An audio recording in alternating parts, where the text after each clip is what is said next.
Welcome everyone to this first module where we will be understanding what are the basics of web development. We'll be understanding also what each of these languages HTML, CSS, JavaScript does. What are their uses for in web development. So we will deep dive into the basics of web development in this lecture. Now what is web development? Web development in one word is developing websites. In various browsers, the various websites that you see, yes, making them is nothing but comes under the web development domain.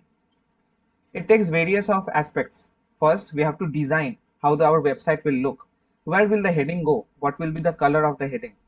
Where will the image be fitted in the website? Where will the paragraph come?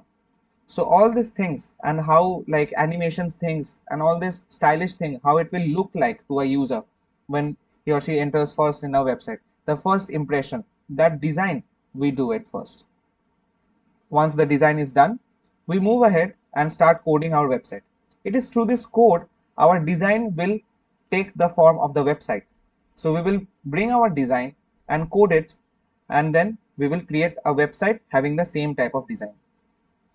Now once our website is done, made, then we will be testing that all our functionalities that we wanted to implement is working good or not.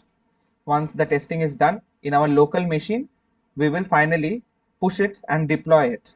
Deploying means creating a public link associated with your website. It means it is now available on the internet. Anyone, any user who has the access to the link of your website can click on that link and view your website.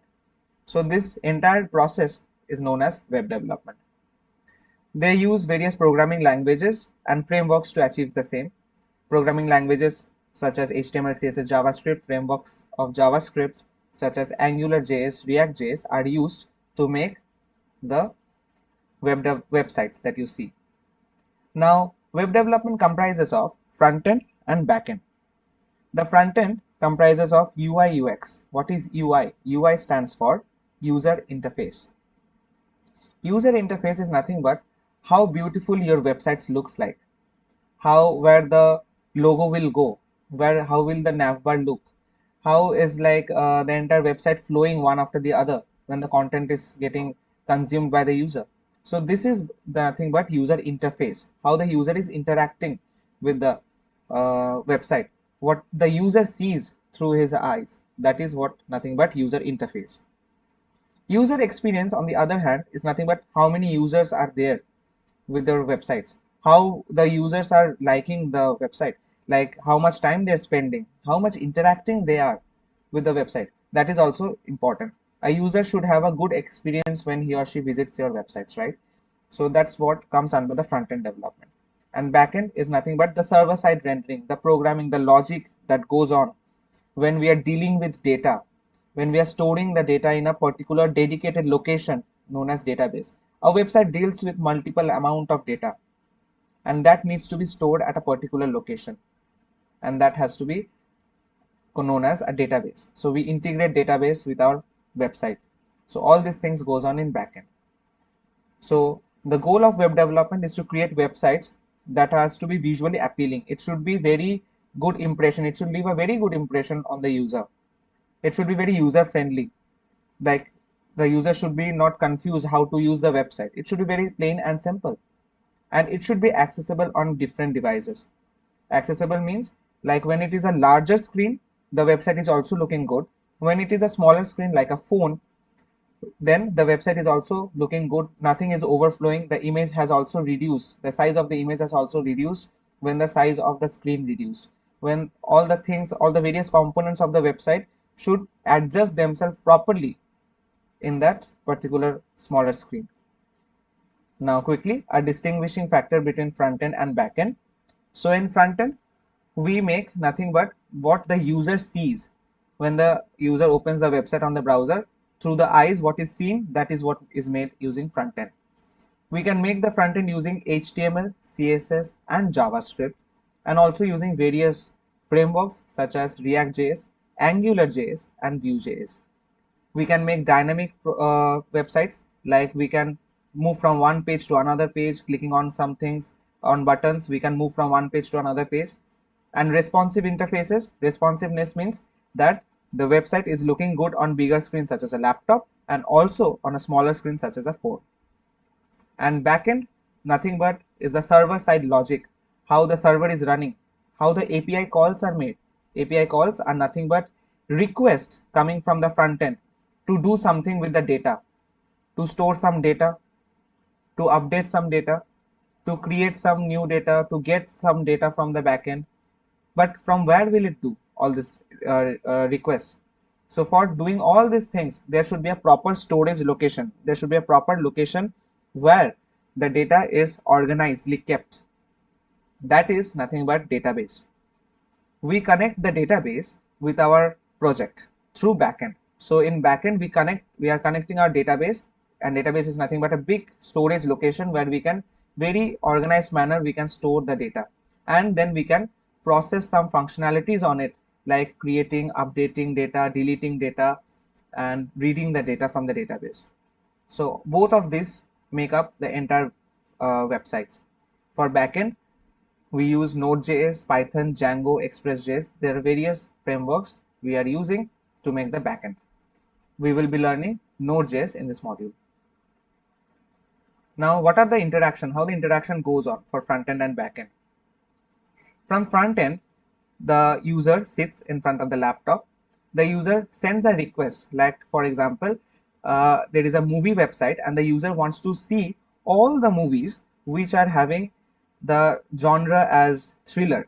So he will make a request that he will click on the thriller button, like I want to see only the thriller movies. So a request will be sent from the front end to the back end that only fetch or get the data from the database having the tag name or the genre as thriller.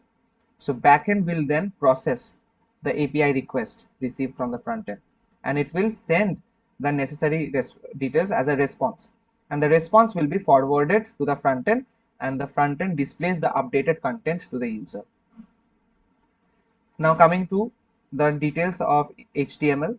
So HTML stands for Hypertext Markup Language. It is used to give a proper structure to the web page. Using the HTML file, we can state that what will come in our website, like the heading will come, then an image will come, then a paragraph will come. So what will come in our website, what is the real content of our website? So all these things will come, we will define using only HTML. We have got various tags in HTML to define various different components of a web page. Like heading, we have got heading tags. For paragraphs, we have got paragraphs tags. For image, we have got image tag. And all the files in HTML has .html extension associated with it. Coming to CSS, CSS stands for Cascading Style Sheets. CSS is basically used to design the website, how the website will look, what will be the color of the heading. Can I change the color of the heading from normal black to any other color? Can I bring the paragraph to the center? And all these things, designing prospect is done by CSS. Also the responsive nature, like whether it is on big screen it is looking good, or in a smaller screen also it is looking good or not. All these things is also maintained by CSS itself.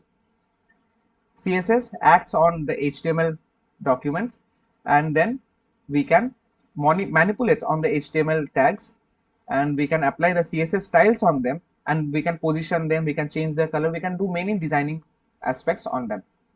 There are three types of providing CSS. Inline styles, like in the tag itself we are writing the CSS. Internal style sheets, in the HTML file only I am writing the CSS. And external style sheet means I am creating a separate file for CSS other than the HTML file. So HTML file is different and CSS file is different. We're writing the CSS file, in that CSS file all the CSS things, and then we are integrating the CSS file with the HTML file through the link tag. We will do our demo on this thing shortly. Now, introduction to JavaScript. JavaScript is nothing but a programming language which adds functionalities to our web page. Like when we click on a button, like a submit button of a form, so the data that we have entered should go and stored somewhere. So that submit button is working, right? It is a functionality. So that functionality is provided by JavaScript. We have clicked somewhere, so that on that click a drop down menu is happening. So who is listening to our click? So we are hovering our mouse. Hovering our mouse means moving our mouse on a heading. So that thing also, some like hovering our mouse and then the color is changing of that particular heading. So who is listening to all that things? So that is nothing, those are nothing but events. So JavaScript is also used to handle events. So then we can handle those events, listen to that particular events, and then do some action on it. We can provide some functionalities on them, and we can manipulate the HTML elements. We can change their content and all that things, DOM manipulation, document object manipulation. We can do validate forms, like whether all the fields of the forms are filled or not. Is there any empty field? If there is any empty field, you will not allow the form to get submitted. All these validations and also creating animations is possible using JavaScript. JavaScript can be embedded directly into the HTML file, or we can create a separate JavaScript file, just like we did for CSS. We can create a separate JavaScript file, and then we can link them using script tag with the HTML file. So summarizing the HTML, CSS and JavaScript relationship, HTML provides the structure of the web page, CSS the style of the web page, and JavaScript the behavior, the functionality of the web page. To understand it better, let us take an analogy. Like a human being is made with a skeleton structure. That skeletal structure can be mapped with the HTML structure. Then a layer of skin and muscles are provided so that the skeleton looks like a human being. That styling, that skin and the layer of muscles are nothing but CSS. And then the human being now can't speak, now can't talk, can't do any functionality. So that the human being can do some sort of functionality, the brain is inserted into that human being. JavaScript is nothing but that brain. JavaScript provides, just like the brain provides all the functionalities to the human being, JavaScript also provides the different behavior and the functionalities to the web page. So combining all these things, we can make a decent front end for our website. So thank you. Welcome everyone to this lecture where we'll be learning the fundamentals of HTML language. In this lecture, we will see the overview of HTML language and how it is used in web development. So what is HTML? HTML stands for Hypertext Markup Language. It is a standard markup language which is used to create the basic structure of a web page. Now what I mean by structure of web page? Like a web page, what are the various things that will go in it? For example, there will be a heading over here, an image that will come, some paragraphs that will come below it, and a contact form just below it. So all these things, what are the various things that can go into a web page? That is nothing but the structure of the web page. We do so by using something known as tags. What are tags? Tags are nothing but some special keywords enclosed inside curly brackets. You can see this P is a keyword which is used inside this curly bracket. Div is a keyword which is used inside this curly brackets.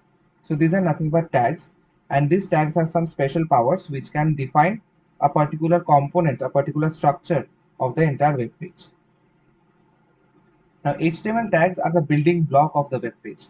They are the main reasons why our web page looks like the contents, the things that comes in our web page. They are the main reason why they are present there in the web page. Now, on the left hand side, you can see a basic HTML code snippet. So it starts with the doc type HTML. Now, what is this doc type HTML? This is our tag, first of all, because it is inside the curly bracket, angular brackets. And then here it is used to define that the entire document, this document is of HTML5 type. Next, this is HTML tag. The entire document is covered inside this HTML tag. HTML tag is the root element, the main element on which wraps the entire HTML document. Then comes the heading tag as the child of the HTML tag, and a body tag as the child, another child of the HTML tag. So here you can see the head tag, and here it is slash head tag. So it is a closing heading tag. So it is the opening heading tag and a closing heading tag. Inside that there is the title. Now what is heading tag doing? Heading tag stores the metadata about a document, like details about the document itself. It is not the content of the document, what the document has, that will show on the website. No, it is the like the information regarding that document itself. So For example, title will be shown up on the tab of the browser. So like my web page is the title of this web page. Then coming to the body, in the body we have got the main content that gets shown up on the web page, the main content of the website. So h1 tag is a tag which is used to create a heading, big heading. So the content written inside it will be shown as the heading. The paragraph tag is used to create a paragraph. The content inside it will be shown as a paragraph. UL tag stands for unordered list. It is used to create bullet points and one list one after the other, the elements. LI is nothing but to create one single bullet point. So LI stands for list item. Here item 1 is one bullet, item 2 is another bullet, item 3 is another, like this. So you can see here that this is the HTML file, and here you can see that the same HTML tag is enclosed in the entire document. We have got the head tag inside the HTML tag and the body tag inside the HTML tag. Inside the head tag we have got the title, and the body tag we have got the content of the web page. So if we go to the website of this, so here you can see the first line, that is welcome to my web page. This is due to the h1 tag. This is the paragraph due to the paragraph tag, and this is the bullet points. And here on the tab list you can see here it is nothing but the title. Whatever the title was will be shown over here. Now coming back, it is formatting text and adding links. Yes, you can change the style of a text. You can make it bold. Okay, you can make it italics. You can also add some proper links. So inside the body tag, see over here we have got the heading tags. We can make the heading over here, and the paragraph tag is also there. This is a normal word. Then a strong tag. Here it is a strong tag, opening tag, and a closing tag. This bold is a word written inside the strong tag. Now this bold will be nothing but emphasized. It will be bold in nature. And then this italic is written inside this em tag. It is used to create italics nature. So and then again the text will be normal. And then it is another paragraph is created where visit is a word, that is, and then an anchor tag is created. What is an anchor tag? Anchor tag is like angular bracket and small a. Anchor tag is used to create a link which takes an attribute. Now what are attributes? Attributes are special keywords inside a tag which is used to add some value to the tag, which is used to do some specific things to the tag. So here anchor tag, here it is href. So href is nothing but the link, and this link, when you click on the example.com, this link will be activated and you will be redirected to this link. So let us see an example. So here in this file you can see the same thing I have written. In the h1 tag there is this heading. In the paragraph tag, this bold is inside the strong tag, and the italic is inside this em tags. And here we have created the anchor tags, which is nothing but storing this text inside it. So this text is nothing but a link, acting as a link right now because of the anchor tag. As soon as I click on the example.com, it will redirect me to this particular URL which is written inside the href attribute. Let us see how the website looks like. So the website looks like this. So here you can see the heading over here. This is nothing but the normal text. Now bold is coming a bolder in structure because it was there inside the strong tag, and it is coming in italics in nature because it was there in the em tag. And if I click on the example.com, see how it is highlighted and it is looking different from the other, like looking like a link. So as soon as I click on it, so it will take me to this new URL which was mentioned inside the href, that is http://example.com. So this is the URL, and a new website is opened in front of us. Now we can also add images and media to our file. So we can using img tag. Img tag also takes an attribute known as src, which stores the image that you want to show on the web page. And alternate is nothing but text that will be shown up if there is a problem in loading this particular image. Similarly, you can add audio tag. Audio controls is a tag, and here you can write inside that opening audio tags and closing audio tag. Inside that you can write a source tag. What it will do, it will again take a src. Src is the music that you want to play. and it is of type audio or MPEG type. It will support any of like MPEG type format. It will be supporting also audio format. Then similarly, you can create a video tag, and inside the video tag, you can again have the source tag, which has the SRC attribute, which you will mention the particular video that you want to play and the type of the video that will be supported. Let us see an example. So here we have got the same thing. So here h1 is welcome to my web page, and then we have got the image tag. In the SRC I have written example.jpeg. Carefully see, in the same folder I have got example.jpg. So this example.jpg, this image will be is taken here as the SRC, and if this image fails to load, then this text will be shown up. Similarly, in audio controls, SRC is music.mp3, and music.mp3 is here. And again, in video controls, SRC, there is nothing but this video.mp3, which is here. So let us see how the website looks like. So here, this is the image. You can see, you can play the audio also. Moment of ecstasy. Okay, and then you can see the video also being played over here. So this introduction, the video and all that things are there. Okay, now talking about forms, you can also make a form in using HTML. Form is nothing but a place where user can input their details. So you can see over here the form having an action of a submit.html and method of post. It has a label of name, input fields, and all that. What are this form tag? Form tag is used to create a form, first of all. And action is nothing but the particular HTML file that will be loaded as soon as I submit the HTML form. And what is label? Label is nothing but is used to create this name, and input is nothing but a place where the user can enter his or her name. Similarly, a label, this is email, and correspondingly on the side of it there is an input field where the user can enter its email. And same for the message, if there is any message it wants to enter. So it has a text area. So this text area is nothing but a place where we can enter a lot of messages. Achha. And here we have got the rows as 4, so it will be 4 rows. So when I will show you, it will be more clear. So let us see an example. So here we can see that this is the label for the name, and the input field, it is of type. Type is an attribute which is used to specify that this is of text type. It has given an ID. ID is nothing but uniquely identify this particular HTML tag. We give it a name. This HTML input field, we give it a name and we call it as name, and it is required, means I have to enter it.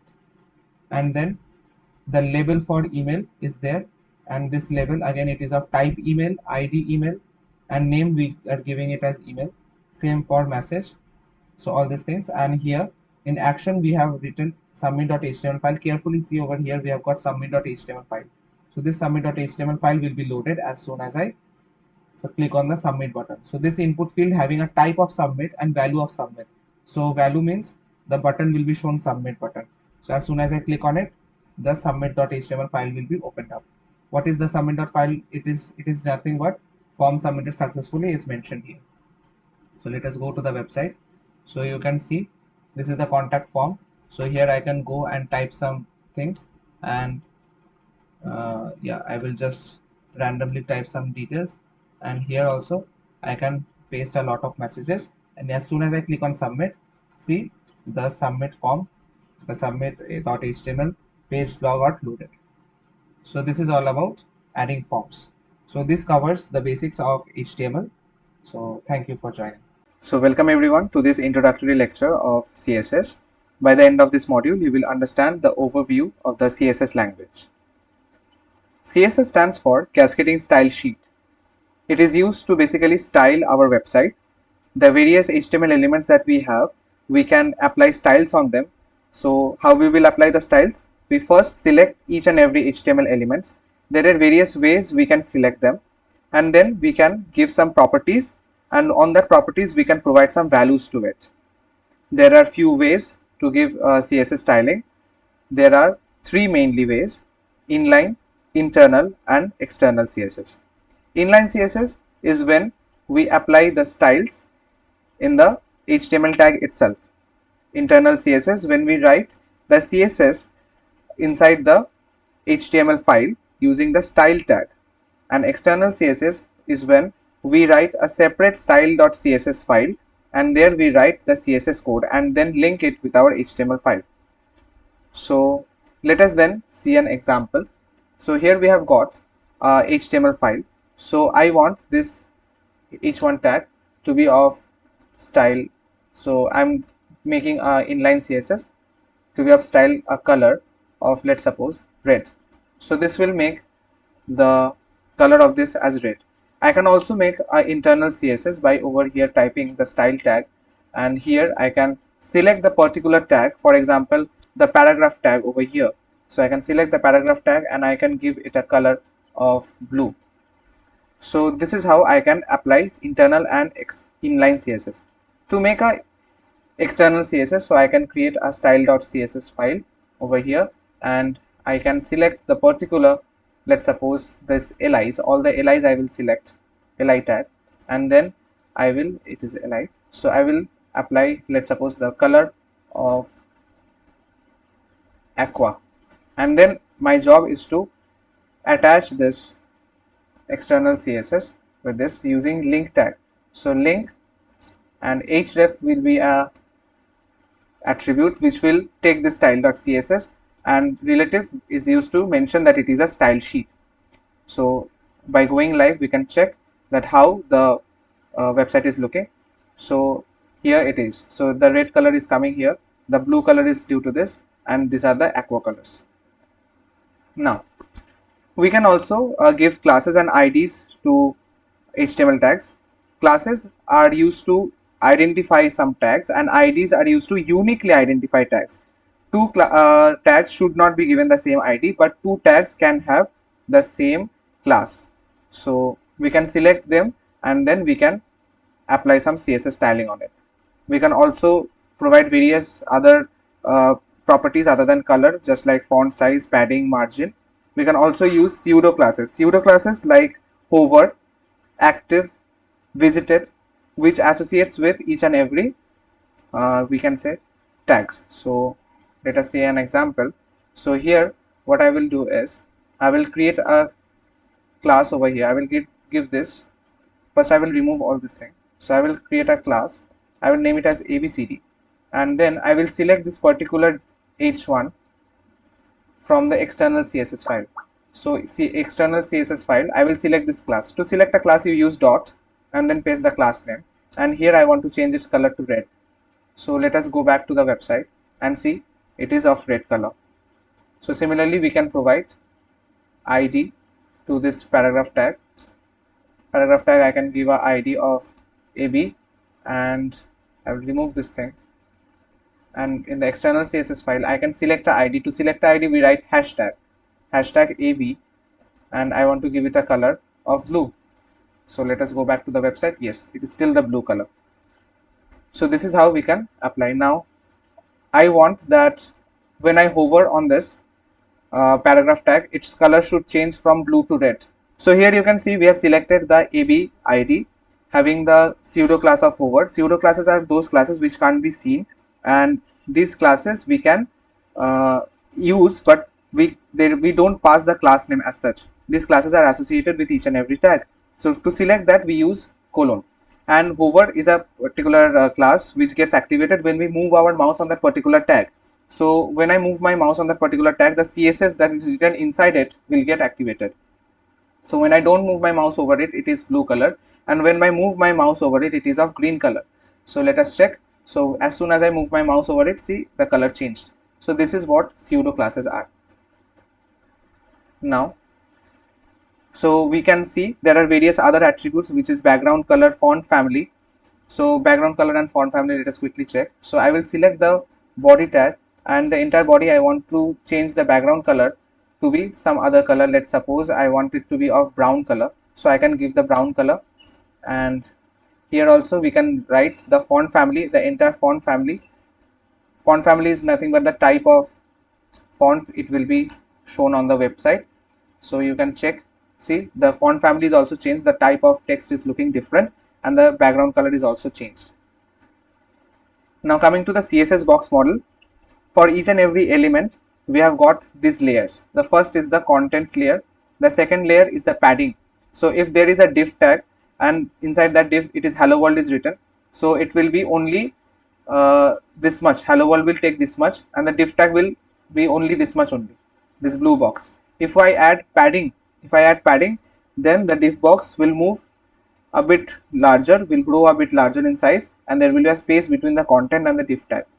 If I add the border, so a border will be applied on the div tag on the outer side, and margin is nothing but a space that is created between the div tag and the other elements. So now we can see what is position and flexbox. There are various positions, namely static, relative, absolute, fixed, and sticky. Static is by default in nature what we see. Relative is nothing but we can make a tag as relative, and on respective with that tag's position we can change it up and down using properties such as top, bottom, left, right. Absolute is nothing but a position which takes another div as a relative, and then we can apply top, down, bottom, all these properties so that we can position them. Fixed, if I write fixed as a property to the position as fixed, so that will be fixed to my screen. And sticky is the combination of relative and fixed position. Coming to flexbox, flexbox is used to align content side by side. For example, here we have got the index.html, and I can make the div tag as a container, and inside that there are 3 div tags. Had there been no CSS, so I will comment it down. So this will come one after the other. So this will come one after the other. 1, 2, and 3 is coming one after the other. Flexbox is used to make them come side by side. So I will just uncomment it. So you can see the style. So in the container I have given display of flex. Justify content center will make it left and right wise center. Align item center will make it top and bottom wise center. And both of them together will bring it to the center of the screen. It is given a height of 500 pixel, and the text align is also center. So all the text will also come in the center. And a margin is given 10 pixel for each and every small divs so that they don't stick to each other. Now they will come side by side. Let us see. So yeah, they came to the center and they are coming side by side. Now coming to the responsive nature. Responsive nature is very important when we are making our website. We have to ensure the fact that it is looking also good in mobile phones. So for that we use media queries in CSS. So for making the website responsive, we have to look for the particular screen size upon which we will apply changes. So for that we write media queries. So here in index.html we have got the body tag, inside that I have got the h1 tag, and if you see the style.css, the h1 tag I have given a red color when it is for bigger screen. When the screen size reduces to less than 600 pixel, because I have written the max width property looks for applies the styling that is written inside it, the media screen, we have to write it, the keyword, and then max width 600 will apply all the styles when the screen size is less than 600. When the screen size is less than 600, then h1 will have the color of blue, it will change from red to blue, and the background of the entire body will change from white to yellow. So let us check how it is working. We will click on inspect, and here we can see as we go reduce the screen size. As soon as it is less than 600, it is 599. So as soon as it is 599 and less than 600, see the color changed and the text also changed color, right? So yeah, this was pretty much the overview of the CSS language. Thank you for joining. Welcome everyone to this introductory lecture of JavaScript. By the end of this module, you will be learning what JavaScript language is doing in our web development. So JavaScript is used to add some functionalities to a website. The structure is done by HTML, the styling is done by the CSS, and finally the basic functionality like clicking on a button, it should go to a particular website. Then clicking on a drop down menu comes in. Hovering on a particular card, there is a box shadow behind it. Then all these small functionalities responding of the response of the website with our actions is what given by JavaScript. So we can use JavaScript to make both the front end and also the back end. So there are various front end libraries. For example, React.js, AngularJS, we'll be learning AngularJS for front end, and in back end we will be doing Node.js for server side development. Now coming to how we can assign or initialize and declare a variable. Also, what are the various different types of data types and operators. So we can create a variable using three keywords are there. We can make let, const or var, any one of them to create a variable. Then we give a variable name and then we assign a value to it. This is known as declaration of a variable, and as soon as we assign a value to the variable, it is known as initialization. For the first time when we assign a value, that is known as initialization. Also, here you can see this plus symbol, this is an operator, so this will add, so age is nothing but 25, so 25 plus 5 is 30 will be stored in this result. Also, is adult is a variable that will store either true or false. Why? Because over here it is a relational operator greater than equals to, which will check whether my age is greater than equals to 18 or not. Age is 25. Yes, 25 is greater than equals to 18, so it will return a true. So is adult will store true. So we can see also the example here, it is storing true or not. So if I just console.log the is adult thing, so we can see that it will run and give the output as true. So here it is storing true. Now going next, we have the conditional statements and loops. So what are conditional statements? Suppose a block of code in our entire code base, I want this block of code to run depending on a condition and the other block of code not run depending on that particular condition. So I have got a condition A. If that condition A is true, then a particular block will be executed, the other half of the block will not be executed. But if it's false, the other half of the block will be executed and that block won't be. So it is done using if else statement. If else if also we can write, and then else also. So if score is 80, so is score greater than equals to 90? No, 80 is not greater than equals to 90, it is false. So it will not execute this if statement. It will come to this else if part and it will check, is my score greater than equal to 70? Yes. So console.log good job will be executed and it will skip the else part, it will skip the if part. And this is how we can declare a loop. Loop is nothing but executing a particular piece of code again and again. So it is just doing console log I. So I is ranging from 0 to 4. It is not going till 5. So I will take 0, then 1, then 2, then 3, then 4. The last value will be 4 and all the values will be printed inside the for loop. And I is being plus plus, so 0 to 1, then 1 to 2, and like that wise it will increase. So this is for loop. And we can also create a while loop. So while loop, we have declared the j as 0, initialized it with 0, and j until and unless it will be less than 5, the while loop will run. So console log j will print the j's value. So we can check the code over here. So I can write value over here, let r equals to 0. Suppose I want this thing to run for 10 times since 0 to this. So console.log I can write r, and here what I can do is r plus plus. I need to update the condition in while loop so that in near future it will sometimes it will be false. So if I run it, so you can see it will take 0 1 2 3 until 9 it will take, because 10, as soon as it reaches 10 it will break out of the while loop. Now going next, we have DOM, that is document object model. We can manipulate our HTML files through our JavaScript. So we can write the JavaScript code inside scripts tag inside the HTML file itself, or we can write it in a separate JavaScript file and we can finally join the JavaScript file with the HTML file. So here we have got document.getElementById. By ID. There are various inbuilt functions. So first function is getElementById. And what is document? Document is nothing but the entire HTML document. So from that document, get element by ID, and then in parenthesis we pass the ID name. In parenthesis we pass the ID name, my element. So my element is that particular ID. So that ID will be passed, and from the document, that particular element, that particular tag having that particular ID, having my element as the value of that ID, will be selected and will be stored inside this variable my element.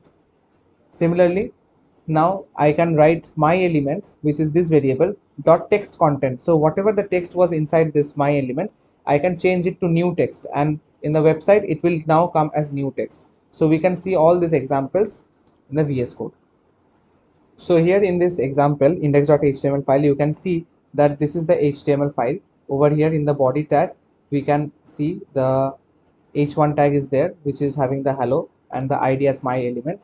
And then we have the script tag, and inside the script tag we are writing the DOM queries. So document dot get element by id, from this entire document the id is selected having the value as my id. So this entire element will be stored inside this my element. And my ele dot text content, I'm changing from hello to hello world. So I will just comment it out for the first time, and then I will check how it looks like. So I will go live and I will check that what the website looks like. Will it show hello? It should show hello. So here you can see it is showing hello. But then as soon as I uncomment it out, so you can check that it will show hello world, because I can manipulate whatever is written inside the tag using hello, like DOM manipulation. So coming back, so there are other things. We can add a class. That there was the h1 tag that it doesn't have any class, so I can add the class using class list dot add, and then I can pass the value of the class that has to be added. I can also create new element. So document dot create element, the element that I want to create, that is a div tag, for example. So document dot create element div tag, and I can store it in a variable just over here. And yeah, so new element dot text content. So what will be the things that will be inside the div tag? It will be a word named as new element will be inside the div tag. And then document dot body, inside the body where will I place the, so there are three things: first create it, then assign values to it, and third where will you place it. So first line create element created the div, second line you assign the value to that div, and third line we append the newly created element inside our body, inside the body of the HTML. Now coming to working with functions. So we can create a function using the function keyword. Then we can give the name of the function, and this is the name is nothing but a parameter that it takes. So console log hello plus name. So we are calling this result, let result equals to greet John, and John is passed over here in the name. So console.log hello, so it will be John, hello John exclamation mark. This is concatenation is happening over here. So this is how you can create a function. Also we can listen to some events. What are events? Events are nothing but anything that we do on our website. Like we can click a key press, hovering of our mouse, all these are events for our website. Like whatever response we give to our website, that is nothing but events. So in the document I can select, like for example you can identify or imagine that there is a element having a id of my button. So you are selecting that, and then you are adding a add event listener which is listening to a particular click, and as soon as the click is registered it is telling console.log button click. So we can see an example of it. So here you can see that my element, which is a h1 element, h1 tag, I have selected that. Then I have added a event listener. Add event listener is an inbuilt function which is used to add any event that it will look for. So it is looking for this click button. So whenever I will click it, so it will register that click. And as soon as it registers the click, it runs this function. So in this function, it will run the hello. So it will show alert hello, is a pop-up will come showing hello. So let us see. uh, yeah, so as soon as I click it, see hello is coming. So when I'm clicking it, it is coming. So this is what I responding to my response. I'm giving a response and the website is responding back to me. This is what event is all about. Now, introduction to the ES6 model. ES6 model is a newer version of JavaScript, which gives us various inbuilt functions, the various shorthands, which are very handy for developers. We can write quick base code bases and in a very clean way. So you can see that here we can use some inbuilt libraries. So math.py, we know what is pi. Pi is 22 by 7. So that value I can use from the math library. So I can import the math library, and then I can use the pi value of it. So I don't have to remember it always. I can directly use it. I can make arrow functions. Arrow functions are nothing but anonymous function. So we can just write equals to and then bracket open close and then equals to and a greater sign to create an arrow. So this part is the function part. So this is the parameters that are passed to the function x and y, and what is it performing inside the function body? It is performing x into y. Then we can do string interpolation. So here the this tilde sign is used. So hello and then name. So this name is nothing but a variable which is fetched, whose value is fetched. So here John is the value of the variable, so it will print hello John. So how do we, it is bringing that variable's value. So it is bringing its variable value because the syntax is like dollar sign and curly brackets. If we pass anything inside this tilde sign, it means that it is a variable and its value has to be fetched. So greeting will be hello John. Then this will be let's set and maps are nothing but they are used to convenient ways to store unique values and key is to value pair. So I can like 1 2 3 1 2 3 3, if I store in this set, if I just console log this set, so it will be nothing but 1 2 and 3 will be printed. And similarly map will be key and the value pair, so it will store the particular key and the value associated with it. Let's suppose I can in the map dot set, I can in the name as a key I want to set it as John, age as a 25. So it is just like an object. So map is just like an object but a more efficient way of storing it, and set is nothing but to store unique values. So we can see some example. So yeah, here you can see if I just run this, so it will be greeting, it will be hello, and the name John will be coming up. So here if we try to console log the set thing, so it will be 1 2 and 3. See, it is 1 2 and 3, it will not store this 3 3 over here. So set is used to store unique values. Now we can use more features like spread operator. So this is object destructuring. So first will take up 1, second will take up 2, and this rest will take up other, all the things that are left 3 4 5 will be taken up in the rest. So this is what object destructuring is, and spread operator will take up whatever is left. That is the use of spread operator in object destructuring. Const person, I have made the object, and the name and the age, and the name and the age I am taking out from the object like this. So from the person I'm taking out the John and the 25. So if I console log name and age, name will be John and age will be 25. So here spread operator, see, ARR1 is 1 2 3, ARR2 is dot dot triple dot ARR1 and 4 and 5. So triple dot is the spread operator. So what will be ARR2? ARR2 will be whatever is there inside ARR1 plus 4 and 5. So it will be 1 2 3 4 5. So like this, the object same to same, the object is there created. So it is x1, x is storing 1, y is storing 2, z is storing 3. That will be entirely in object 2. So we can see an example of it. So here you can see if I just run this. So yeah, here it is, first second is this, first is 1 and second is 2, and the rest is all this thing 3 4 5. See, it is 3 and 4 and 5. Then name and age will be John and 25. So John and 25 is there, and ARR2 is nothing but 1 2 3 and 4 5. So 1 2 3, whatever there is in ARR1, that is in ARR2 appended, and 4 and 5 is also there. Similarly objects are also appended same fashion. Next we have got promises and async and await. So we know JavaScript is an asynchronous nature language, so it doesn't follow one line after line execution. If there is one function that is taking longer time, so it will not wait for the function to complete, and it will move ahead and execute the other lines. So that it doesn't wait, like it should wait for that function, we can use async and await and promises to handle that. So promises have two kind of responses. It can either resolve or reject. So it has a function, and it on execution of the function it can either resolve or it can either reject it. And async and await is nothing but features which helps the JavaScript to behave synchronously even though it is asynchronous. So suppose there is a function which is fetching some data and it is taking some time, so we can make the function call inside a function inside another function, and we can make it async, and await will be waiting for that particular function to finish its execution. So we can see an example of it. So here you can see an example. Handle click is a function which is being called, and it is an asynchronous function, and asynchronous function is used so that we can use this await keyword. Now this fetch will take some time to fetch from the particular URL.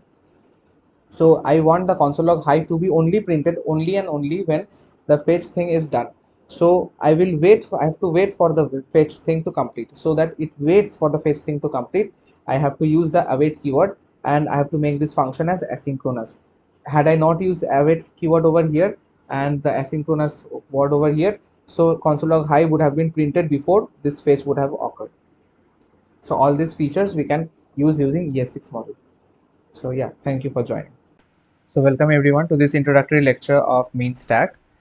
by the end of this module, you will get an overview what is the mean stack. Now, what does mean stands for? Mean stands for MongoDB, Express, Angular, and Node.js. So we use this mean stack most often to make powerful web development projects. So it has consists of both the front end, which is solely handled by Angular, and the backend part is made used MongoDB, Express, and Node.js. Both the interaction of front end and backend is seen in this stack, and a powerful project is made using where APIs are consumed from the front end, requests are sent from the front end to the back end, and in back end, MongoDB Express and Node.js handle together the request, perform some activities, and as a response, send some value to the front end, and the front end finally shows that on the website. So it gives a complete full stack project to a user. Now, it stands for again MongoDB, Express, Angular, and Node.js. So what is MongoDB? MongoDB is nothing but a NoSQL. NoSQL means there is no structured query language.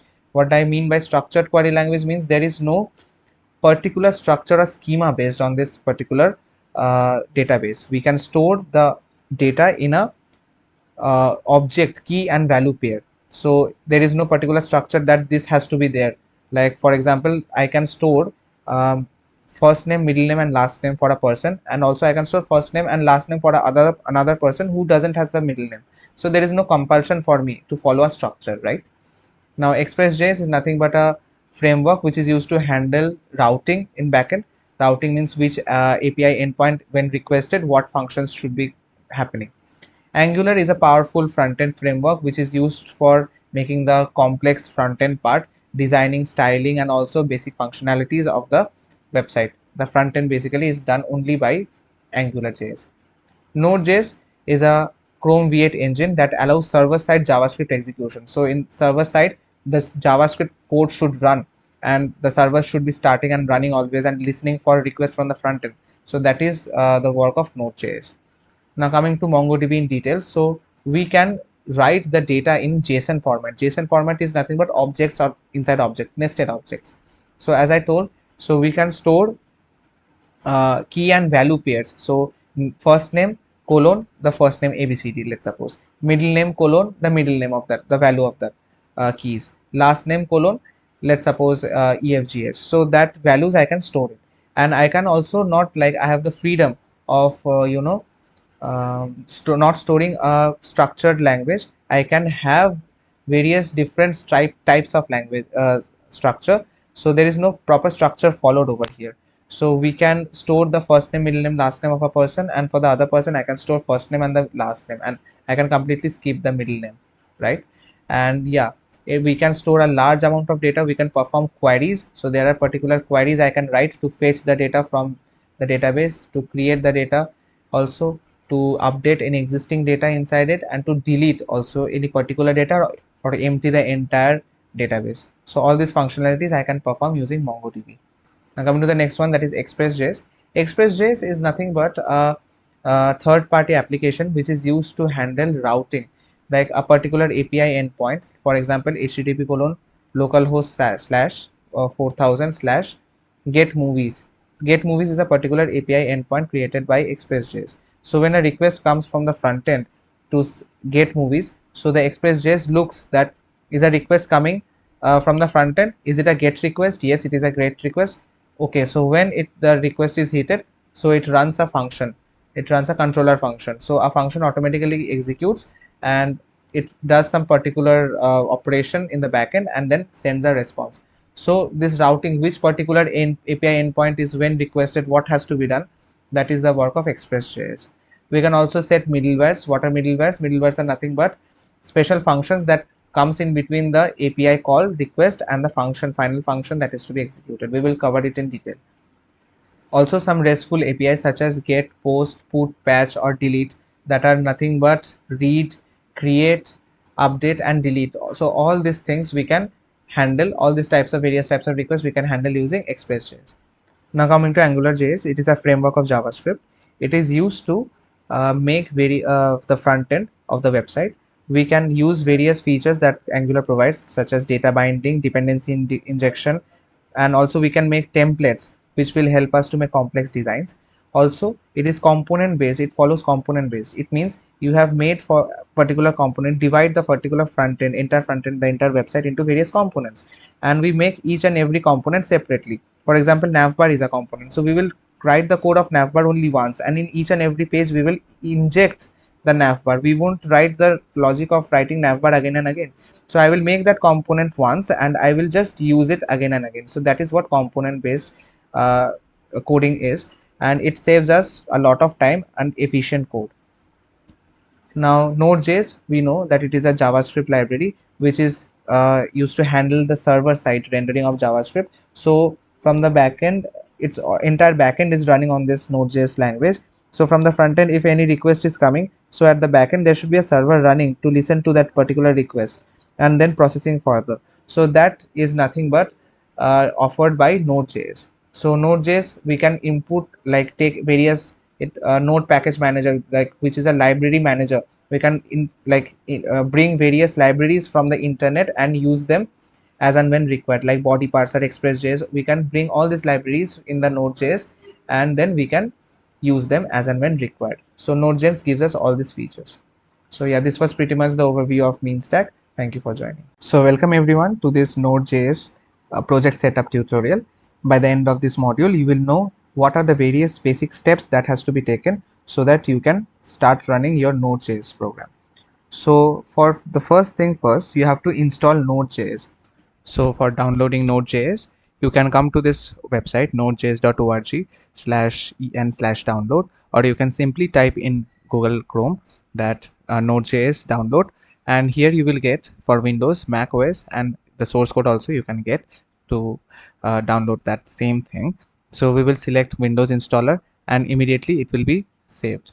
So it will start downloading, and after downloading, what you will do is you will just follow the steps that you will keep on clicking the next and Node.js will be installed. And then, as I've told, you have to do in the terminal command prompt, you have to do node hyphen hyphen node space hyphen hyphen version. That will give you this version that is installed for Node.js, right? So, and then your Node.js will be installed. So mine is already installed, so I will show you how to get that particular version thing. So here I have opened the terminal, and here I will write node space hyphen hyphen version. So this version is already there of Node.js in me. So you will install it, and this is the way you will start with Node.js. So Node.js setup installation is done. Now how to use them. But before using it, so we have to learn about what are HTTP requests. So HTTP requests are nothing but various different types of requests that can be coming from the front end. It can be post, put, delete, or get. Get means to retrieve something, to get some data from the server. Post means to store some data to the server. Put means to update any existing data, any particular existing data that is there in the server. I want to update its value. And deleting is nothing but deleting a particular data that is stored in the server. So all these various kind of requests can be coming from the front end, and the backend manages all these requests. So in backend, it is nothing but Node.js is there who manages all these things. So we can use Node.js inbuilt HTTP library to handle all these things, or mostly what people does is they use a third party libraries that is called Express.js to handle all these requests. So HTTP request handling, running the server, making the JavaScript run and handle all the big queries that happens with the database, that is to store the data, post, create a new data, updating our existing data, deleting our data, all these things. All these backend stuffs are written inside the Node.js file. So in Node, there is an index.js file we can create and we can start coding there. So let us now know about what is Node Package Manager. So NPM stands for Node Package Manager, which is a package manager which manages a lot of libraries. So we can bring various different kinds of libraries, different kinds of packages from the internet on our local machine. Yes, so there are various packages which does some various different their works are, like Express.js is used for routing. Body parser is used to extract the body part from the request that is coming from the front end. Then there are libraries such as CORS, which is used to allow the request from one particular domain localhost to another particular domain localhost. So all these packages are installed using this node package manager. So we can, there are various commands. npm start, we write in front end to start any particular application. npm install is used to install, and then npm install space the package name, so that is used to bring that particular package from the internet. And as soon as the packet is coming from the internet to our particular file, so it gets stored as a dependency, in the package.json. What is package.json? Package.json is a special file which stores all the necessary scripts that are important to run our particular code. So we can, when we write node index.js to start the server, so at that time in package.json whatever the scripts are written, those gets run. Then when we install any particular package from the internet, so that particular package gets stored in the package.json. In package.json, all the versions of that particular packages are mentioned, so that they can be accessed in the index.js file or in other backend JavaScript file, they can be accessed and used. So all this details about the project is stored inside the package.json. Now let us see an example. So here we can see a blank folder we have selected, and we will go inside the folder. In the terminal we will write npm init -y.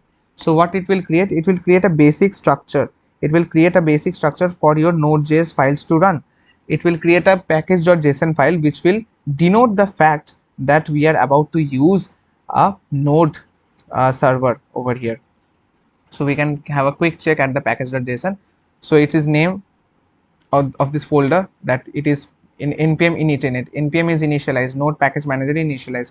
I can use now npm install and all that things in this particular folder. Now the folder name is given, the version of npm this is given, description there is nothing, and main there is index.js file. As of now there is no index.js file. So when we will run the server, it will look for an index.js file and it will run that particular file from the package.json. So we can go here and create the index.js file, and here we can start typing all the code. And then coming back, so here there is the scripts are also written. So when we run the particular command, all the scripts gets run and the server starts running. So in index.js file is the main file where we will write the code. So in this file we will bring various libraries, packages from the internet, and we will use them to manipulate data at the backend. So yeah, this is pretty much about the basic node.js setup. So node.js should be installed, and npm init -y. These two things will set up the node.js. So that's all. Thank you. Yeah, so welcome everyone to this introductory lecture of Express.js. In this module, you will learn how to set up the Express.js application in your Node.js file. So Express.js is nothing but a third-party application which is used to handle routing in backend. So we can create API endpoints, and when the request that comes from the front end for that particular API endpoint, we can decide what to do when that particular API endpoint is hit. So we can also use Express.js to run our server.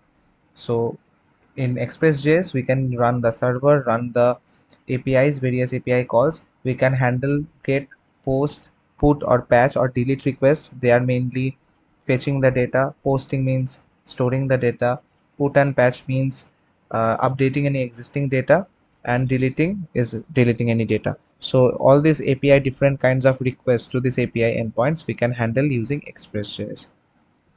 Also, Express.js can be used to create middlewares. Middlewares are nothing but specialized function that acts as a verification barrier, can be thought of as between the API endpoint that is called and the controller function that is executed. Between those two things, there is a special function which passes or checks, puts on some checks. So it can be a verification, it can be error handling, it can be many things. So it can put a check on, and then if it's passes, like if the verification goes on successfully, if everything is okay, then it calls its next function, that is the actual function, the controller function that will be executed when the API endpoints are called. So let us see an example. So this was the initial setup of Node.js. Now we will know how to use Express.js in it. So we will go here and we will open the terminal. So in the below it is the terminal. So pull it up and here write npm I express. So we know npm is a node package manager which is used to manage packages that we bring from the internet. So I will bring the express as a library from the internet to my this particular folder so that I can use the express.js over here. So it will take some time, and after some time it will be installed. So it is installed.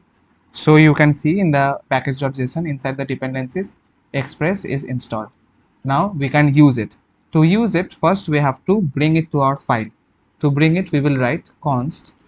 So a variable I will declare const express equals to require, and I will require the express folder. So the express library that I have incorporated, that I will make it inside I will store it inside a variable. Now to use it, I have to configure it.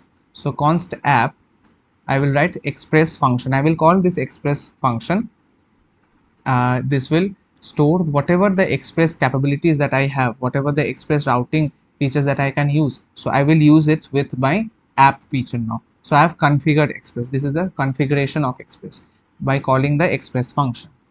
Now I can start the server. I can start my server. So everything I can use for express I can do it using this app keyboard. So now I will write app.listen. I have to write, so app.listen takes two parameters. First parameter is nothing but the port number where my server will be running.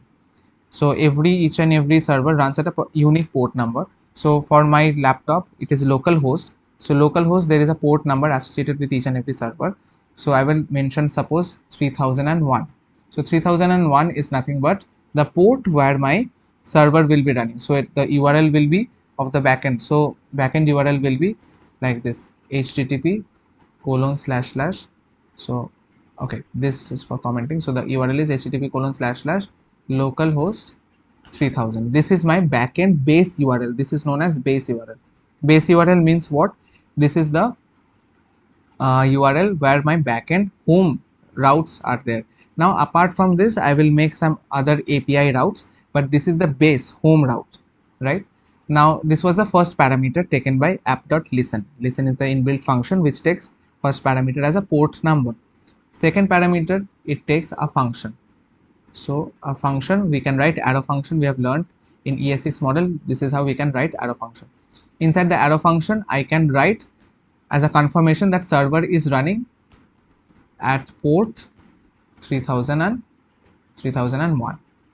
So this is the first parameter, the port where the server will be running, and this is the second parameter, the function, which will just console log as soon as my backend server starts executing. So I will go to the terminal. So here I will go to the terminal and I will cd to that particular repository where this is stored. And here I will write node. So the command to run the server is node index.js. The file name, the main file entry point where it is written that the code for the server is written. So that file.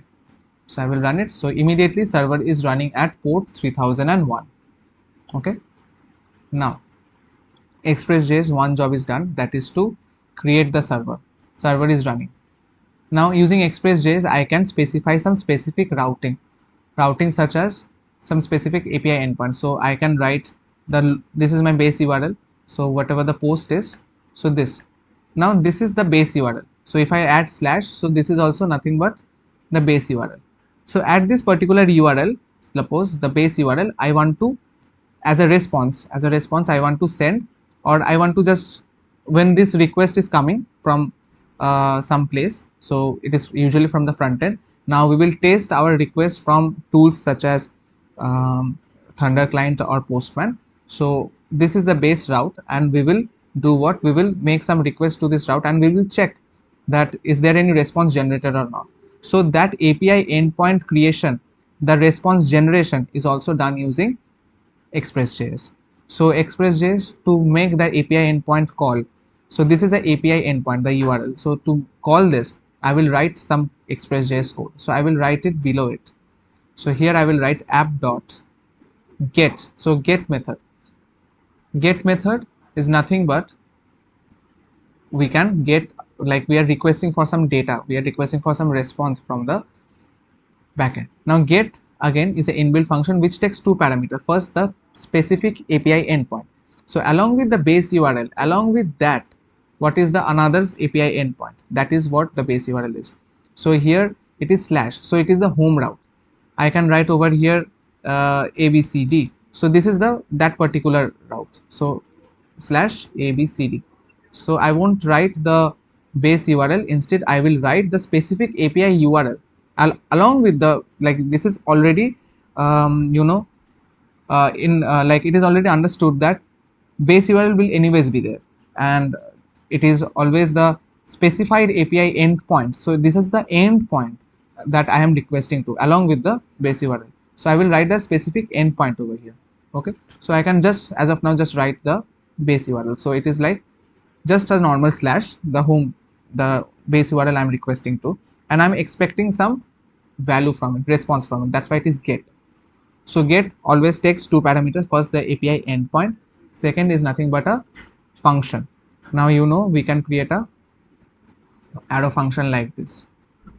Now this arrow function, there are two parameters associated with each and every API endpoint. One is request, another one is response. So our request is made to this particular API endpoint, that is localhost 3001 and slash, and after the request is made, there is a response that will be generated from the server side which will be sent back. So this res.send, so this res.send is nothing but an inbuilt function which is used to send my particular response. So I can send as a response hello world. So this is, I can create a API endpoint. So I have created API endpoint for getting the route. So slash this particular route and I can get hello world. Let us test it. So for that we have got an extension called Thunder Client. So go here in the extensions in VS Code and search for Thunder Client. And this one, just go and install it. As soon as it will be installing it, so I will just uninstall once and then I will install it again for you guys. So it is installed, and as soon as it is installed, you will see a Thunder Client icon on the right side. So here I will click on the new request. So here I will click on this new request, and here I can write the particular API endpoint. So http://localhost 3000/1, and it is a get route. So I will click on the send, and here you can see hello world is coming. So here index.js, so this API is working. Now I can make a API app.get for a particular route. Let's suppose this about route. I am looking for this about route. So this is a particular route I have made. So it is, so what will be the URL actually? The URL will be http://localhost 3000/about. This particular API endpoint I am requesting for something like hello world from about. So let us check it is working or not. So here in new request I will click, and here get. So here I will paste the URL http://localhost 3001/about, and I will click on send. Yes, so hello world from about is coming.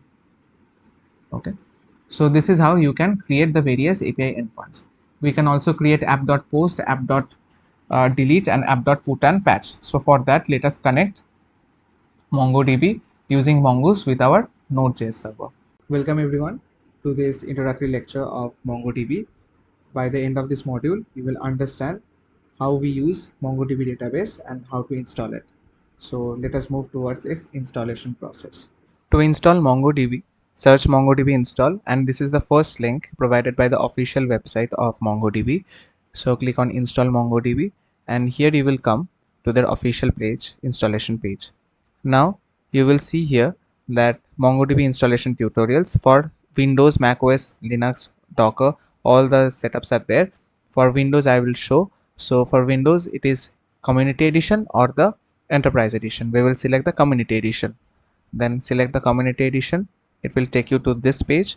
So here in this page there is step-by-step procedure is there. So installer, all these things are there, how to install, and after doing the install, what methods you have to click, like what, how you have to do the setup, all the documentation is there. Then after doing installing the MongoDB database, you have to install the Mongosh. Mongosh is nothing but the terminal where you can write MongoDB commands. So you can uh, install that, and you can test also by typing mongosh in your terminal. Now after Mongo shell and MongoDB is installed, we can write the mongosh command over here, and it will take me to the terminal where I can write MongoDB commands, and I will be able to create databases and collections in them. So what are databases?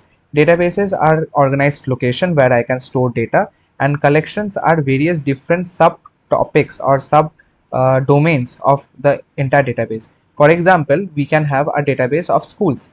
So a database of schools, and there can be various data collections, like there can be a collection of students, there can be a collection of teachers, but all of them having data regarding a proper school. So school is a bigger concept, so that is database, and each and every data can be categorized into subdomains.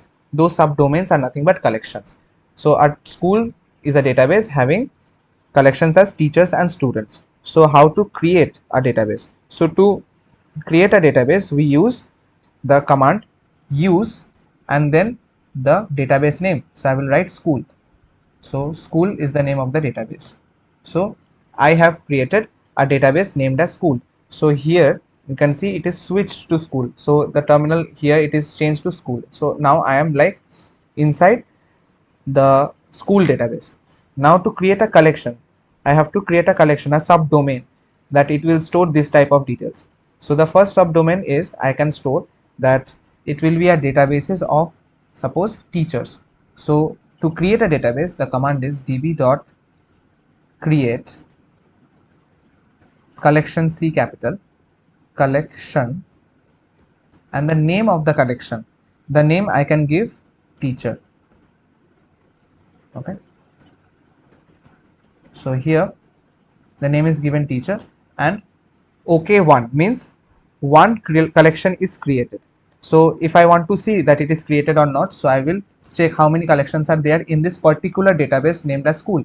So collections, plural noun, so collections you have to use, and one teacher is there. I can create another collection. So db dot, so up arrow, hit up arrow, so it will be there shortcut for you, and I want to create student. So yeah, now if I see show collections, so there are two collection in this school database, that is student and teacher. Now I can drop a collection. Let's suppose I don't want to store details about the teacher. So what I will do, db dot, the name of the collection that I want to drop, that is teacher dot drop, and parenthesis open close. So drop is a function I will call. So yeah, it is true. So now if I just show collections, do show collection, it will just only have one database by one collection inside this database named as school. So now we will check how many collections are there in this MongoDB.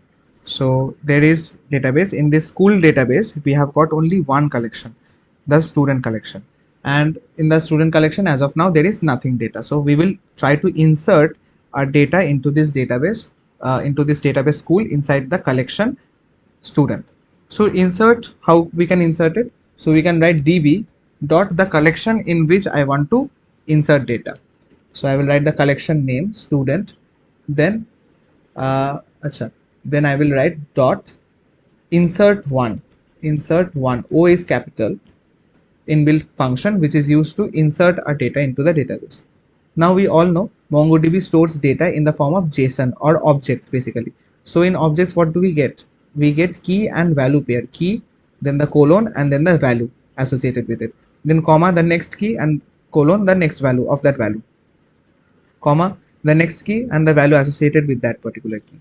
So we write all these things in the object format. So that's why it takes the insert one is a inbuilt function which takes in curly brackets the value, the object basically. So in the objects, now I will write, now what I can be the data of a student. The data of a student is the student name, then the student's email address can be, then the student's class, then the student section. So I will just enter all the things by key and value pair. So a name can be Rahul,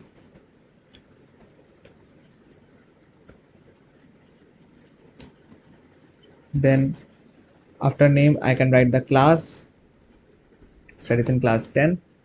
So yeah, I will just type in 10.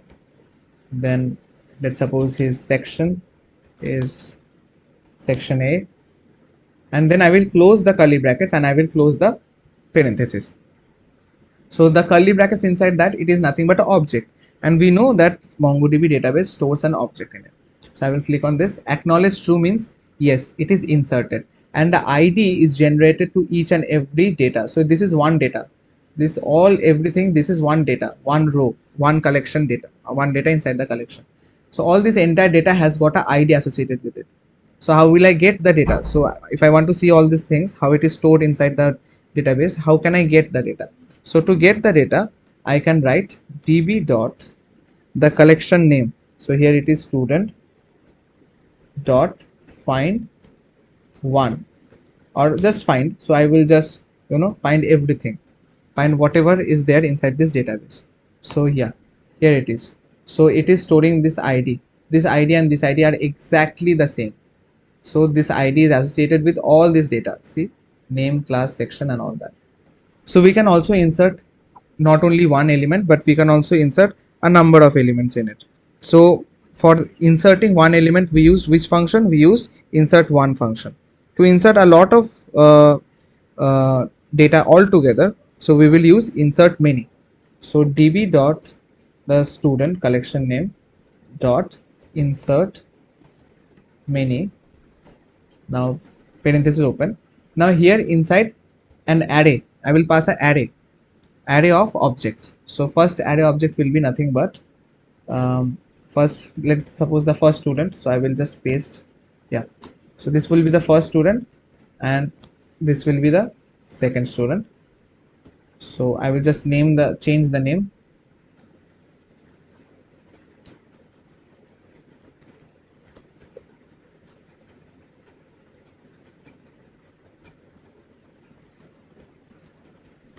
Just normal random things. So now I will, so yeah, both the details, like first student. So initially I inserted Rahul first time, insert one, using insert one. Now using insert many, I have inserted this data and also this data. So if I want to see all the data, so db.student.find, I will get all the data. So first one Rahul, second one Sakshi, third one is this student. So all the data I can get from this particular database or collection. So now if I want to search for a particular ID, search for a particular student, let's suppose. So what I will do is db dot find one. I want to find a particular this thing. Let's suppose I want to find a student having the name of Rahul. So what I will do, find one db dot student dot find one from the database. Always you have to write the database name. So student dot find one, and here we will pass the parameters on which I want to create the find. So I want to search a student having the name of Rahul. Name of Rahul, yes, R is capital. So name of Rahul, I will close this double quotes and this things. So if I enter, yes, only I got the Rahul. I didn't got Sakshi and this thing. Now let us suppose I want to update a particular data. So to update a particular data, let us first see what are the various data are there inside. So db.student.find. So here I will get the Rahul is of studying in class 10. So I want to update the class from class 10 to class 11. So for that I will write db dot student, select the particular student dot. Now I want to select a function which will do that. So update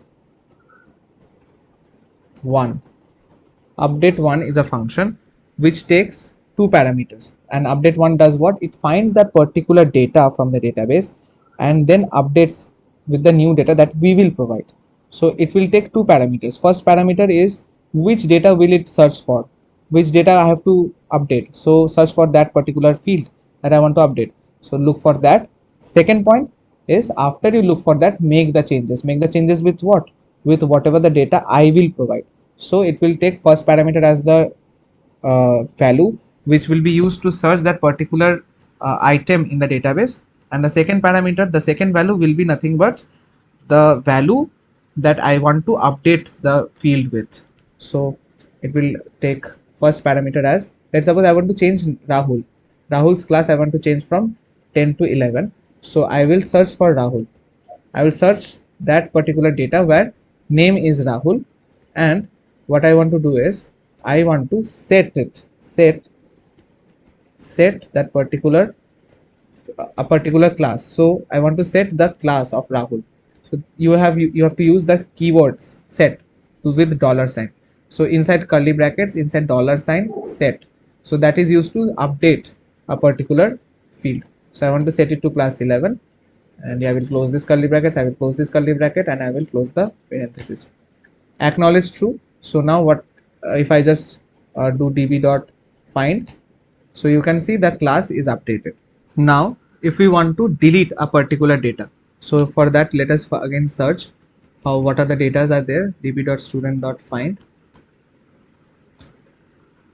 So let's suppose I want to delete this last data, so I will write db dot the collection from where I want to delete dot delete 1, and delete 1 will take that particular parameter which will look for that particular field from the collection, and it will delete that.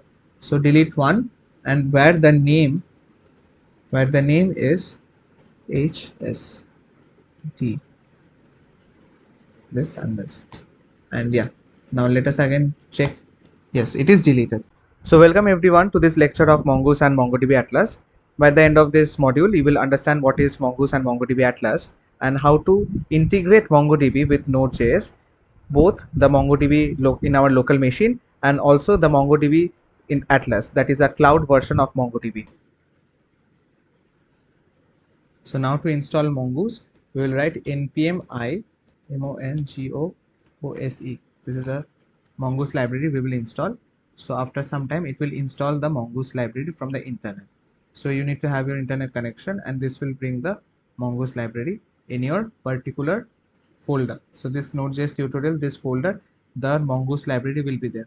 After the Mongoose library comes in, so we can use it. We have to first require it in the file where we will be using it, and then we will use some inbuilt function from Mongoose to connect the MongoDB with our Node.js. So now the Mongoose library is installed.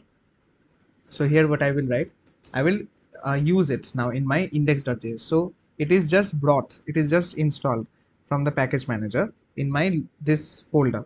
Now I have to use it. So to use it, I have to require it. Require means I have to bring it to that particular file. So const mongoose equals to require mongoose. So this thing is required.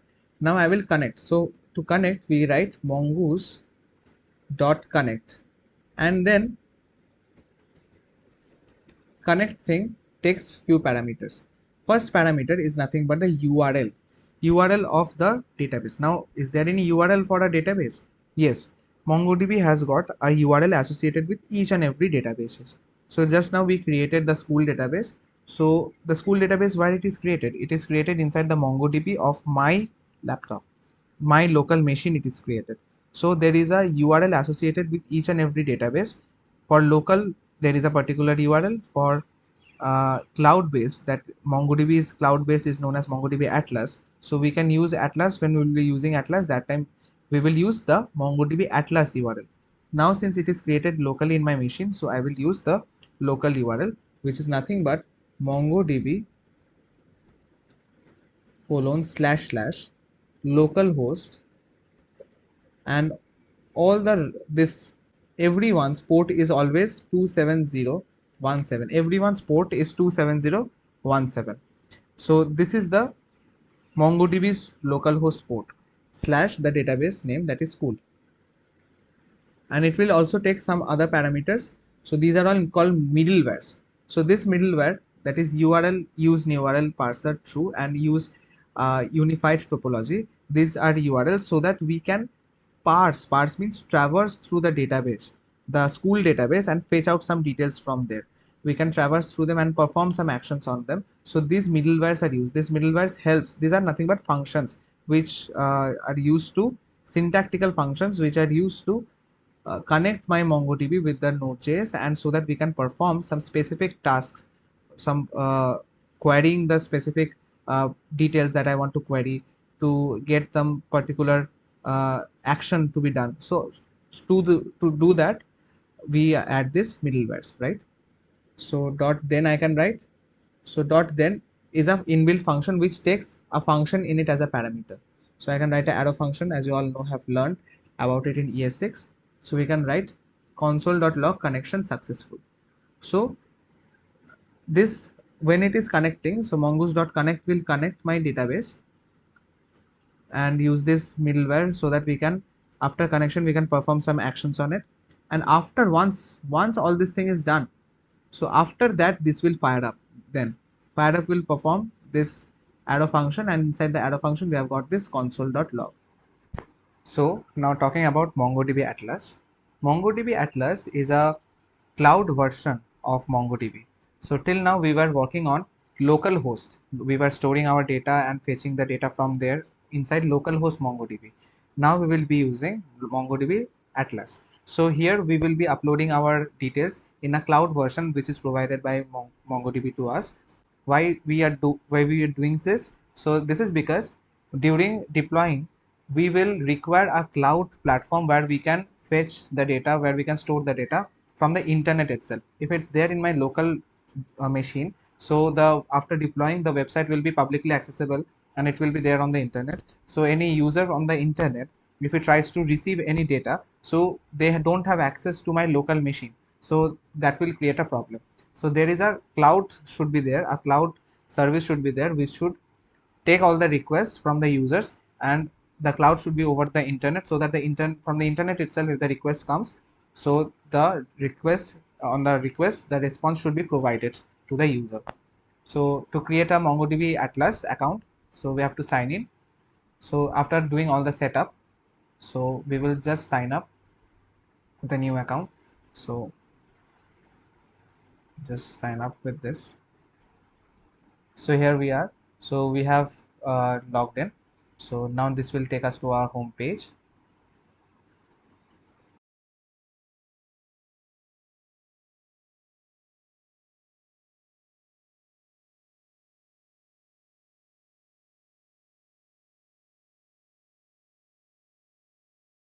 We can create a cluster. So we will just select any one, so it doesn't matter, cluster 0, and create. So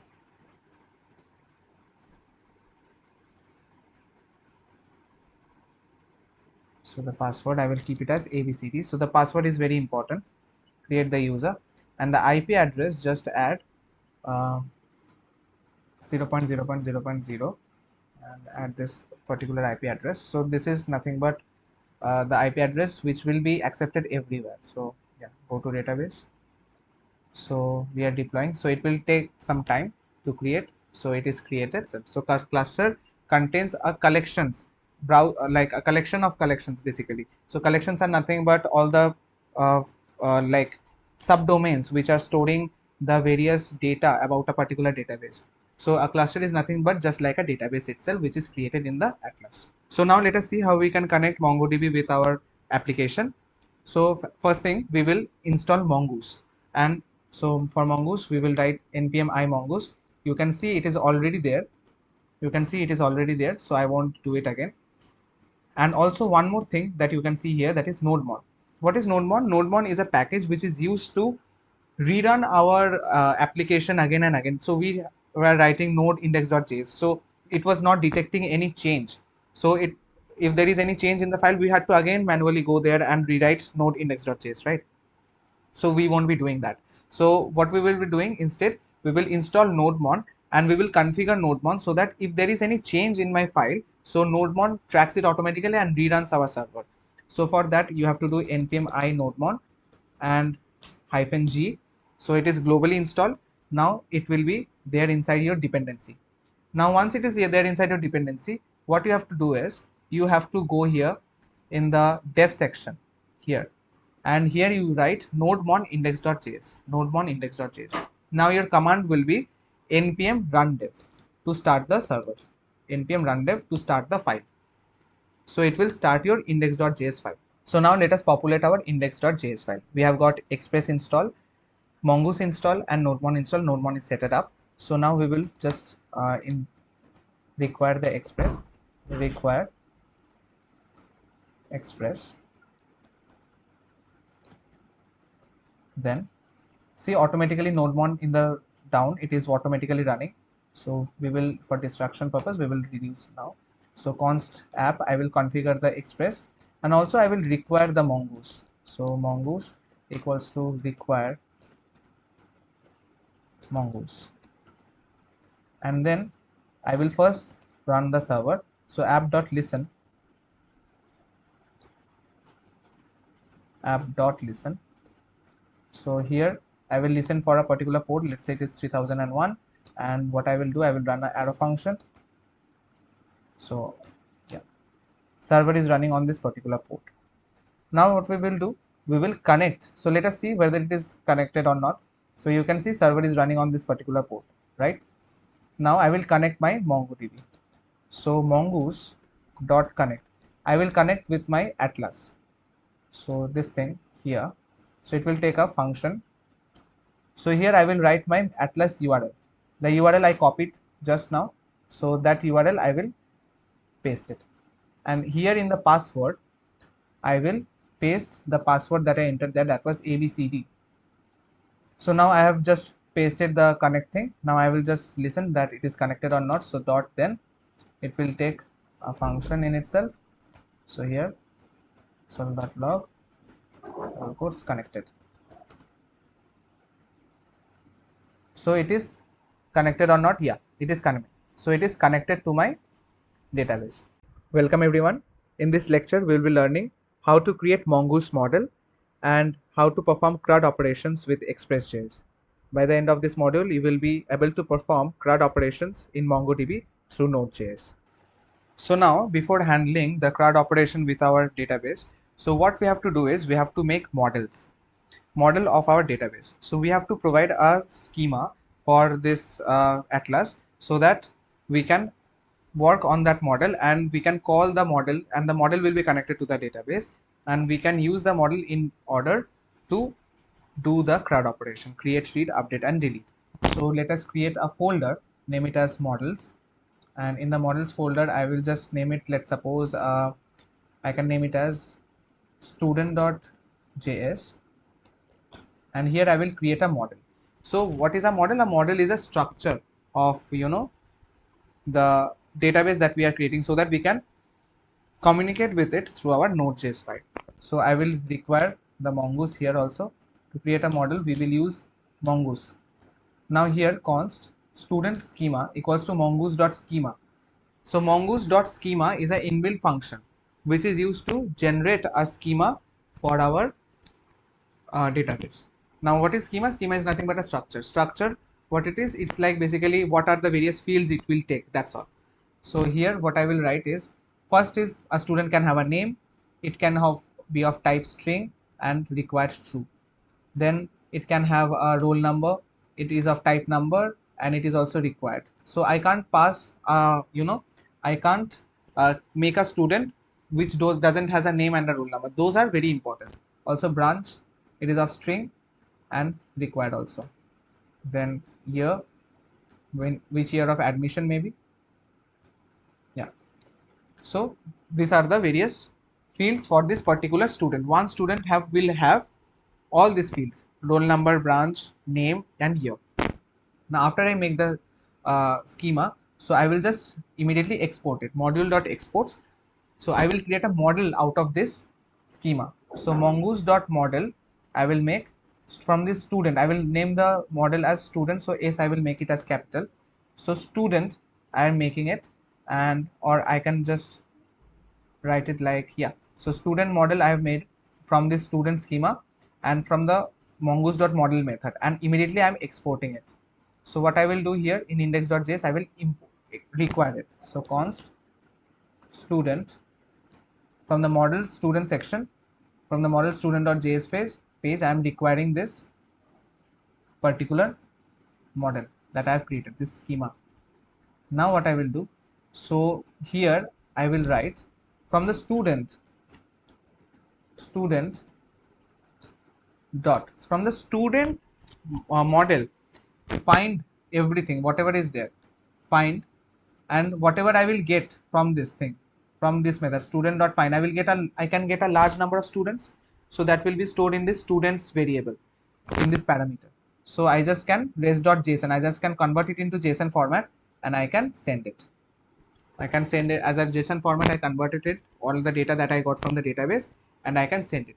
Now as of now it is empty, it is empty as of now. So I will also add a route to add, I will also add a API endpoint to add data to this model. In return, this model will add the data to my this atlas URL. So atlas URL, the database is there, and in that database whatever data I am sending as a request to store, so that particular data will be stored there. So for that I will write post app.post. So post is a HTTP request which is used to store data. So here I will write post, and yeah, slash add. So slash add is a API that I am making. So the base URL is localhost 3001, and if I go localhost 3001 slash add, that API endpoint I am trying to receive, I'm trying to access to add my particular student to this particular database that is there in the atlas. So it again will take two variables in the function rec and res, which is associated with all the uh, requests. So const student equals to, I am adding, as of now I am statically adding this. So if I just post method, I'm just statically adding this thing.